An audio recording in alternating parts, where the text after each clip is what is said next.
മൂത്തേടം പഞ്ചായത്തുകളിലെ അതിർത്തി പങ്കിടുന്ന കരിമ്പുഴയുടെ മധ്യത്തിൽ വളർന്ന കാടുകളും പ്രളയ മാലിന്യങ്ങളും നീക്കം ചെയ്യുവാനുള്ള നടപടികളുമായി ഗ്രാമപഞ്ചായത്തുകൾ. കരിമ്പുഴയെ പൂർവ്വസ്ഥിതിയിലാക്കുവാൻ വരുന്ന ചിലവുകൾ കണക്കാക്കുവാൻ ഇരു പഞ്ചായത്തിലെയും എഞ്ചിനീയറിംഗ് വിഭാഗം ഉൾപ്പെടെയുള്ള ഉദ്യോഗസ്ഥരും ജനപ്രതിനിധികളും സ്ഥലം സന്ദർശനം നടത്തി.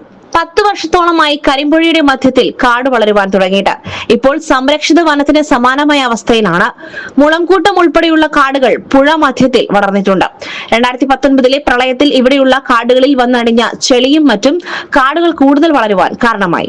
കരുളായി വനത്തിൽ നിന്നും വരുന്ന കാട്ടാന ഉൾപ്പെടെയുള്ള വന്യമൃഗങ്ങളുടെ ഇടത്താവളമാവുന്ന ഈ കാട് മദ്യമയക്കുമരുന്ന് വിൽപ്പനക്കാരുടെയും സ്ഥിരം കേന്ദ്രമായി മാറിയിട്ടുണ്ട്. കൂടാതെ കരുളായി പാലത്തിന് ചേർന്ന് വളർന്ന മരങ്ങൾ പാലത്തിന് ഭീഷണിയാവുന്നതോടൊപ്പം വരുന്ന വർഷക്കാലത്ത് ഇരു പഞ്ചായത്തിന്റെയും പുഴയോരത്തെ ഗ്രാമങ്ങളിൽ പ്രളയത്തിനും വെള്ളപ്പൊക്കത്തിനുമുള്ള സാധ്യതയും ഏറെയാണ്.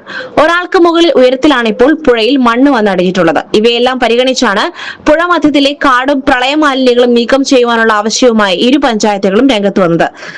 കരുളായി കരിമ്പുഴയുടെ തീരം എന്ന് പറഞ്ഞാൽ ഒരുപാട് ആളുകൾ നാട്ടുകാർ സ്ഥിരം ഉപയോഗിക്കുന്ന ഒരു പുഴയാണ്. അതിൻ്റെ തനതായ രൂപമൊക്കെ നഷ്ടപ്പെട്ടിട്ട് 4-5 വർഷമായി. കഴിഞ്ഞ 2018-19 പ്രളയകാലത്ത് മുകൾ മലയിൽ നിന്നൊക്കെ ഇടിഞ്ഞ് വന്ന മണ്ണ് വന്ന് കൂടി അത് തെട്ടുകളായി മാറി മരങ്ങളും വൻ വൃക്ഷങ്ങളും വന്ന് വലിയൊരു ഈ പുഴയുടെ തനതായ ശൈലിയെ നഷ്ടപ്പെടുന്ന രീതിയിലായിട്ടുണ്ട്. അതിനി പഴയ രൂപത്തിലാക്കാനുള്ളൊരു ശ്രമം മൂത്തേടം കരുളായി പഞ്ചായത്തിലെ ഈ പുഴയോട് പാർശ്വഭാഗത്തുള്ള ആളുകളും മറ്റ് പഞ്ചായത്ത് ജനപ്രതിനിധികളും ഉദ്യോഗസ്ഥക്കാരെ ഒന്നിച്ചുള്ള ഒരു സന്ദർശനമാണ് ഇവിടെ ഉള്ളത്. ഇതിന് ബന്ധപ്പെട്ട അധികൃതരുമായി ബന്ധപ്പെട്ട് മഴയ്ക്ക് മുമ്പേ നമ്മുടെ ഈ ഒരു വലിയ ദൗത്യം ഏറ്റെടുക്കാനാണ് നമ്മുടെ തീരുമാനം.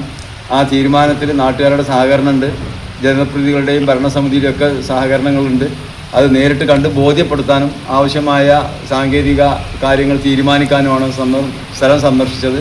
പ്രളയമാലിന്യങ്ങളും കാടും നീക്കം ചെയ്യുവാൻ വരുന്ന ചിലവ് കണക്കാക്കുന്നതിനായി എസ്റ്റിമേറ്റ് തയ്യാറാക്കുവാനാണ് എഞ്ചിനീയറിംഗ് വിഭാഗം സ്ഥലം സന്ദർശിച്ചത്. ഇവർ നൽകുന്ന എസ്റ്റിമേറ്റ് കണക്കുമായി ഫണ്ട് ചിലവഴിക്കുവാനുള്ള അനുമതിക്കായി ജില്ലാ കളക്ടറെ സമീപിക്കുവാനാണ് ജനപ്രതിനിധികളുടെ തീരുമാനം.